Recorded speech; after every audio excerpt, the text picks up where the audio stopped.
Eu achava que radioamadorismo era só um walkie-talkie mais chique. E olha, eu estava bem enganado.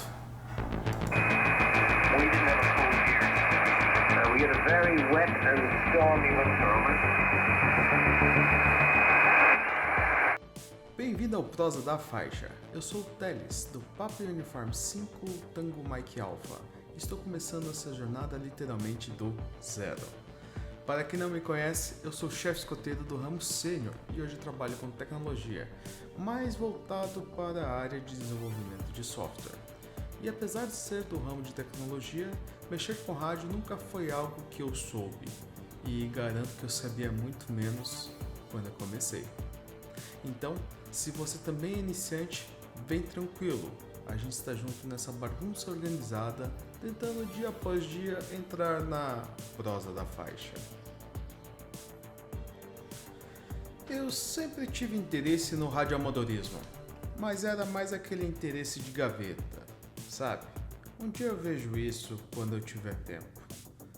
Até que no curso de aperfeiçoamento de técnicas do ar, que é conhecido como Catado 1, conversando com outros chefes escoteiros sobre rádio, eu pude reacender aquela curiosidade para entender como funcionava. E aí eu resolvi, tá, agora eu quero aprender mais sobre esse treco de radioamadorismo.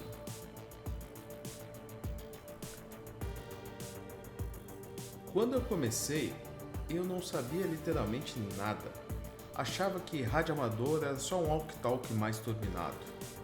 HF, VHF, UHF? Para mim isso parecia sigla de imposto. E para ser bem sincero, eu ainda estou tentando entender isso aos poucos.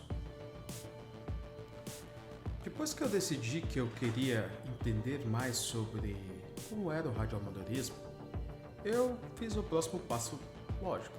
Comecei a pesquisar sobre o assunto. Descobri que não bastava eu comprar um radinho desses daqui e sair usando por aí. Existem regras, existem responsabilidades e para que eu pudesse operar isso aqui legalmente, eu precisava até de uma licença e ela tinha que ser homologada. Então, uma coisa leva a outra e foi aí que eu comecei a estudar para conseguir a minha homologação para a classe C. Olha, eu vou tratar mais para frente como você faz esse processo, né? Eu vou ajudar vocês nesse passo a passo, mas então nesse momento não vou abordar muito. O que eu posso falar para vocês é que eu utilizei para conseguir estudar sozinho, eu utilizei IA, utilizei simulados, materiais na internet e, na minha opinião, a prova foi relativamente tranquila, tá? Não é um bicho assim de 7 cabeças, não é algo muito difícil. Mas depois que eu fiz a prova, que eu fui descobrir que não era tão simples assim. Porque na minha cabeça funcionava assim. Eu fiz a prova, eu passei e pronto. Eu já podia ganhar um indicativo e sair falando por aí, né? É bem simples na verdade. Mas não funciona assim. Quando você faz a prova, ela é só um passo entre vários pequenos passos que você tem que dar. Então, você tem que fazer cadastros, você tem que mandar documentação, você tem que fazer documentações. Cada um desses passos vai desbloquear um próximo passo, né? Até parece que você está jogando um RPG burocrático. E depois de toda essa jornada fantástica, é que você recebe o indicativo. No meu caso, o meu indicativo é Papa Uniform 5 Tango Mike Alpha. Bom, depois de receber o indicativo, isso não significa muito não, porque não é porque eu tenho um indicativo que eu sei o que eu estou fazendo.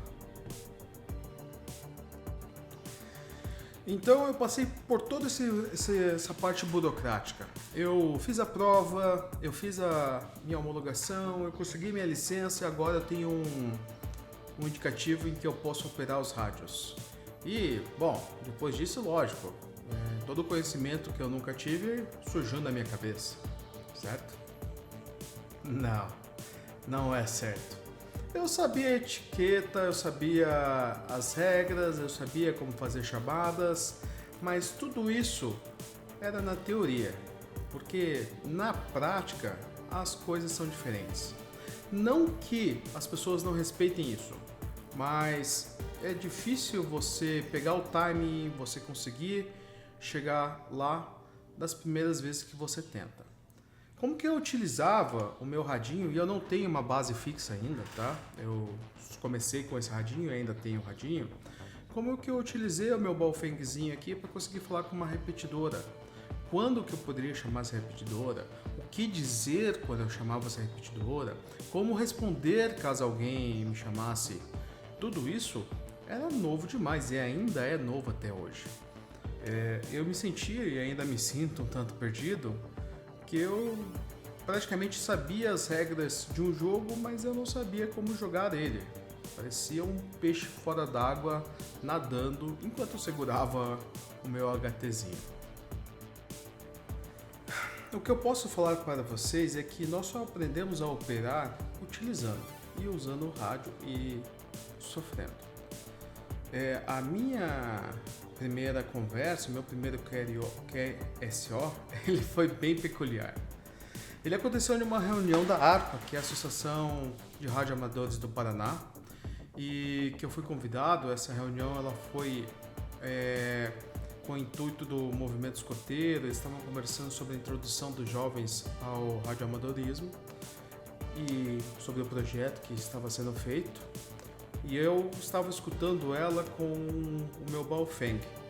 A peculiaridade que aconteceu é porque nesse dia era uma noite chuvosa, eu estava, uma tempestade na verdade, eu estava do lado de fora da minha residência, dentro do meu carro, com uma antena caseira chamada Flowerpot que estava em cima do meu carro enquanto eu escutava essa conversa. E aí, em determinado momento, quando surgiu a oportunidade, eu pedi a palavra e conversei com o pessoal. É uma situação bem improvisada. Não era o cenário ideal, mas funcionou. Foi especial para mim porque aquele foi meu primeiro QSO, minha primeira chamada, em que eu tive a oportunidade de conversar com pessoas fora daquele meu ciclo de amigos, daquele meu ciclo de conhecidos. Eu fui bem recepcionado por essa comunidade. Como foi meu primeiro contato, eu ainda não tinha certeza dos termos. Naquele momento que você está conversando, sempre tem aquele apagão na sua mente, né? Então, como era meu primeiro contato, eu fiquei nervoso e dava para perceber isso, mas fui bem recebido. As pessoas entenderam que eu era iniciante, que aquele era meu primeiro contest, que era meu primeiro contato com alguém fora, meu primeiro QSO, e me deram a oportunidade de conseguir aprender, me deram a oportunidade de perguntar, me deram a oportunidade de conseguir falar, mesmo com o meu Baofeng a 60 km da onde era a repetidora, mas ele sofrendo um pouquinho, mas deu para continuar. Eu ainda estou descobrindo as pessoas nesse meio, né, os costumes, como operar, e cada conversa que eu tenho utilizando o meu rádio é um passo a mais que eu estou dando dentro desse universo que é o radioamadorismo e que eu vou aprendendo conforme eu vou utilizando. E com base nessa minha experiência foi que eu criei o Prosa da Faixa, em que eu vou registrar aqui a minha jornada real como radioamador. Aqui eu vou fazer os testes, vou fazer experimentos, vou mostrar para vocês os meus acertos e os meus erros. Vou falar sobre os estudos que eu estou fazendo sobre antenas, como elas funcionam, e eu não sou, vale lembrar, eu não tenho praticamente nenhum conhecimento nessa área, tá? Vou mostrar também testes de como fazer uns testes de ondas estacionárias, o que são ondas estacionárias, qual equipamento que eu estou utilizando, eventuais conversas que eu tenho com outras pessoas ou os QSOs, e tudo isso de um jeito simples, de um jeito direto, focado para você iniciante, para mim que também sou iniciante e que estou aprendendo junto com vocês.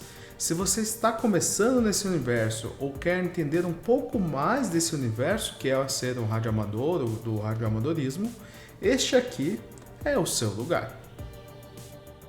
Com base nisso, eu sou o Teles, Papa Uniforme 5, Tango Mike Alpha. Se você gosta dessa ideia desse canal, se inscreve abaixo, venha fazer parte do Prosa da Faixa. Esse é só o início da nossa prosa. Até a próxima e bons contatos!